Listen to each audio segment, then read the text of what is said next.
I'm not wealthy myself, but I aspire to be. I've been taking a salary sacrifice for 5 years to build something from the ground up. The issue is, if you target the wealthy, you're going to disincentivize people like me who are building companies in the UK. But why, Alex? Because, no, I'm not.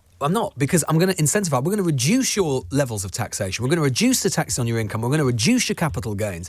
Because what we're going to do is take it off unearned income from when people die, just passing on big estates. So we're going to actually incentivize you to work harder, and we're going to incentivize your employees to work harder because they're going to make more out of every pound that they earn. So here's the thing. Every human is hardwired to provide for their children. If you punish that instinct, you're going to weaken the drive. Let me explain. If my company goes to $1 billion, right, it could. What, with a bill of luck? I don't decide the number. All I want to do is grow something successful. And in response, that's going to pay corporation taxes and make employees wealthy, etc.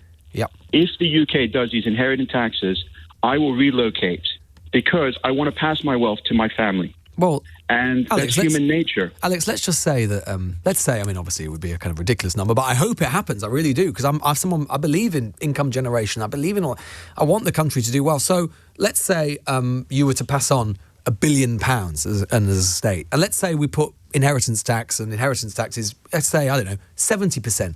Would it be such a big disincentive thinking, I'm going to pass on 300 million to my kids rather than 500 million or 600 million? No, I'll explain to you why. So I don't look down just to my children. I'm looking to my grandchildren, my great-grandchildren. Exactly. And I don't think... If you take 70% from each round, there'll be zero left. Well, not if they do something with it. Don't you want your great-grandchildren to work hard just like you have done, rather than just, my great-granddad, who I didn't even know, gave me 700 million quid. I'm going to live off that for the rest of my life. What kind of existence is that?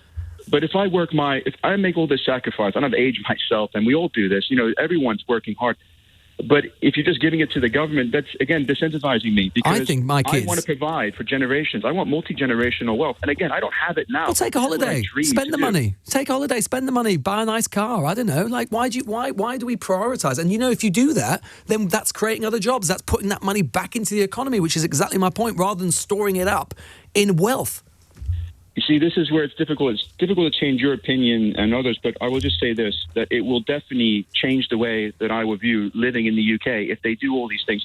Here's another thing. Microsoft did an IPO in 1986, right? That made 3 billionaires, potentially a lot more. 12,000 millionaires from employees were made from that company.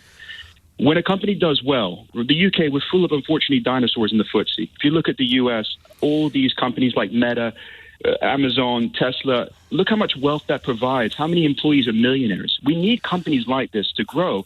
We need to have tech companies in the UK, and we have the talent. The UK is full of amazing talent, but they all want to leave. When I go to startup conferences and I speak to other founders, they all just want to go to America. Do you, Alex, do you accept that there does need to at least be some limits on wealth and on inherited wealth? Because if you don't, you end up in a situation that we have, and we're getting back towards that situation, by the way. Well, a situation you had in the 19th century and the Gilded Age, where you basically had, if you look at when inequality was its peak in the 19th century, the top 10% owned 90% of the wealth. Now, would you accept that was a problem? That was corrected by the big wealth taxes that came along in the 20th century as a result of the First and Second World War. Would you accept that what we saw in the 19th century, which was an age quite similar to our own increasingly, that was a problem? But it's changed so much since then, right? But we're going back, though. But we're going back. We're going back. Well, I think actually the UK, we're losing a lot. I mean, if you look at the way the UK was, first of all, the UK is involved in every single war, right? We built industries. We were a country that led. And we're not doing that now. We should be. We have the talent here. I mean, to think that, standards of life and in order to do that, but Alex, in order to do that as well, it's not quite as simple as that, is it? Because in order to do that and to create that wealth, you have to have all of the components that allow you to create a business here. That means a highly educated workforce. That means a thriving HE sector. That means infrastructure that works. You don't make a business entirely on your own. And in order to have those things, you've got to have a sound tax base to pay for them.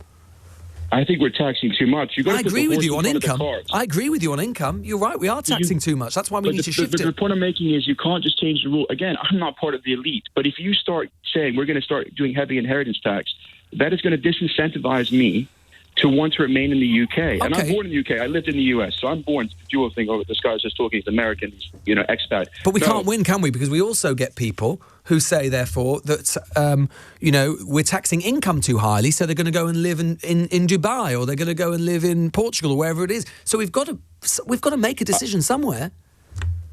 I think, like I said, you've got to put the horse in front of the cart. If you promote growth, wealth will be trickled down. Like I said, Microsoft, think about that. That has been proved again and again not to be true, Alex. Yeah, I just think you're being really cruel in what you're saying. Yeah, I do, actually. Why is it cruel? I'll tell you why. I've been nursing since 1973. I've never been able to afford to not nurse. I sadly was left and had to bring up my children on my own when they were very young. It was only because, sadly, I lost my dad recently that I've been able to pay off my mortgage. Right. Well, I'm very sorry to hear that you lost your dad, Janet. But yes, and I've been able to pay off my mortgage. Now, the point is, I can now reduce the hours I'm nursing. I'm now doing childcare to help one of my daughters out because childcare is so expensive. I've never been able to spoil them. I never go out for meals. I don't go on holidays. I just work. And I'm well over retirement age. And I'm just so hacked off because do you know what? My kids are fantastic. One of them is a teacher now. What's that got to do with anything, Janet? I'm sure they are. She can't get on the property ladder. Exactly. And hang on a minute. You're making my point for me. Hang on. No, you're not. No, you're not listening to me. You're interrupting. What I'm going to say is that the one thing that cheers me up is that at some point I'm going to die. And when that happens, at least, no, it doesn't. What it does do, it makes me feel that at least, and because we live in the southeast, that's just how it was and is. I have a house, a very small, ordinary house, but it happens to be worth a lot of money. It's worth over the $350,000 that is when you start paying inheritance tax. And so, I just get pleasure from thinking, well, at least at long last, they're used to not having any money. We're all used to not having any money. We've never had to. I've never had any form of, extra help from the government. Other than whatever, child credit. I have never been on any form of income support or anything like that. I'm very fortunate and I'm grateful for that. But I think what you're saying, you're inferring that because I have a house, that because I live in the southeast, is worth a reasonable amount of money, that I'm this rolling in bloody rich person. And yet I don't go out for meals. I bet you do. I bet you go on nice holidays. I don't. Janet. I think you're cruel and very... Okay, Janet, can I just put a couple of counterpoints to you, right? In a respectful way, and I hope that you see that I'm not cruel. I would say that your kids can't afford a house. You're making my point for me. One of them can. Okay. The other one can't because she's a single person on her own. Yeah, and I bet she's paying very high rates of income tax. No, just let me finish. Janet, you've had your say. Let me just come back, okay? And then you can come back again. She's going to be paying higher and higher rates of income tax. That is because, as an economy overall, we are taxing wealth too little because it's a bigger and bigger part of our economy, and taxing working people too much. Now, wouldn't it be better for your daughter, but also all of the other people's sons and daughters who perhaps aren't as fortunate to be in a position to inherit wealth or inherit a house, to be in a position where the government had enough money to fund the actual construction of enough homes for everyone, number one, and B, when they have done so, for your daughter to be in a position that she is not paying so much of her income month after month to be able to save for a deposit to buy a house rather than just waiting for you with respect to die. No, I You don't think that would be disagree. better? Okay. No, I completely then we are disagree. in a fundamental point of disagreement. Totally agree with it, and that's why these rich people like the royal family and Duke of Westminster that you mentioned, it's absolutely shocking. And I'm sure there's many other people that aren't well known that get away with it. And it's like, how can this happen? I totally agree with that quote. Well done for finding that. Well, there we go. You agree with John Stuart Mill, our previous caller. That's nice to hear. Natasha, do you think that... Yeah, and the lady that spoke before as well about the disabled child. You know, we're in that situation, my brother, and, you know, not everyone, like you said, can work and earn their own money. You know, there's all sorts of challenges that one might face. And as any parent would, you want to make sure your kids are looked after you've gone. What's wrong with that? Yes, I mean, of course that's right. So, but wait, I thought you were... Are you in favour of inheritance tax or against it? I'm talking about the extreme wealth. I'm in favour of it. Okay. But then they don't pay it. So, you know, let's charge it to the people that don't pay it that should. All right, Natasha in Farnham there. I mean, that is also always, of course, one of the slight problems with tax. Everyone's in favour of it on somebody else, but there we go. We're in a circle of doom, especially when you've got Rachel from accounts and you're coming up with similar ideas. Basically, it's not very... What, Rachel from accounts, some people think that's rather offensive, quite sexist thing to say, Michael, but there we go. Well, put it this way, there are stories, but I'm not going to go into that around. But what I'm saying is, with regards to inheritance tax, I think you should go and live in a communist society, because what you're trying to do is redistribute wealth. Yep. I agree that a lot of people have worked hard all their life and they've paid for their properties and inheritance. Do you think 1920s England was a communist society? No, I didn't say it was a communist society. What I'm saying, these people have worked hard and they've invested their money in properties. Michael, you're accusing me of saying I should go and live in a communist society, and I'm advocating basically communism. Inheritance taxes were higher in 1920s Britain than they were today. So do you think 1920s Britain was a communist society? Yeah, but the property values and everything, property values weren't as high then. And what I'm saying to you is... It's the principle. The value is neither here nor there. It's the principle, isn't it? Likewise, after the 1940s, we had much higher inheritance tax. And guess what? In both periods, our economy was more dynamic, there was more meritocracy, there was more social cohesion, and there was more social mobility. Yes, but I agree what you're saying, that inheritance tax needs to be changed, yes, but not as high as what you're suggesting. Well, sure, yes. Okay, fine. We can have a debate about the threshold, for sure, but at the moment, it is, my contention would be too low, and we need to move away from taxes on income to taxes on unearned income via wealth. Well, unearned income is paid at 40% capital gains tax. What you could also do, if you want to raise taxes... Capital gains is at 25%. But they could raise that up a bit higher. Right, okay, yeah. Well, that's certainly an idea. The other thing is, obviously, that if you look at it, council tax, they could raise money on council tax. Because if you've got a house... But that's regressive.